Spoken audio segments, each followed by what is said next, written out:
زبیر رضی اللہ عنہ بیان کرتے تھے کہ ان میں اور ایک انصاری صحابی میں جو بدر کی لڑائی میں بھی شریک تھے، مدینے کی پتھریلی زمین کی نالی کے باب میں جھگڑا ہوا۔ وہ اپنا مقدمہ رسول اللہ صلی اللہ علیہ وسلم کی خدمت میں لے گئے۔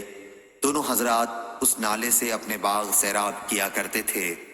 رسول اللہ صلی اللہ علیہ وسلم نے فرمایا، زبیر تم پہلے سیراب کر لو، پھر اپنے پڑوسی کو بھی سیراب کرنے دو۔ اس پر انصاری کو غصہ آ گیا اور کہا، یا رسول اللہ صلی اللہ علیہ وسلم، کیا اس وجہ سے کہ یہ آپ کی پھوپھی کے لڑکے ہیں؟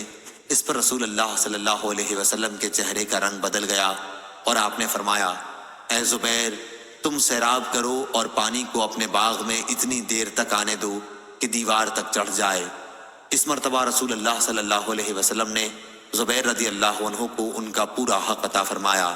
اس سے پہلے آپ نے ایسا فیصلہ کیا تھا جس میں حضرت زبیر رضی اللہ عنہ اور انصاری صحابی دونوں کی رعایت تھی، لیکن جب انصاری نے رسول اللہ صلی اللہ علیہ وسلم کو غصہ دلایا تو آپ نے زبیر رضی اللہ عنہ کو قانون کے مطابق پورا حق عطا فرمایا۔ عروہ نے بیان کیا کہ زبیر رضی اللہ عنہ نے بیان کیا، قسم اللہ کی میرا خیال ہے کہ یہ آیت اسی واقعے پر نازل ہوئی تھی، بس ہرگز نہیں، تیرے رب کی قسم یہ لوگ اس وقت تک مومن نہ ہوں گے جب تک اپنے اختلافات میں آپ کے فیصلے کو دل و جان سے تسلیم نہ کر لیں۔ صحیح بخاری حدیث نمبر 2708۔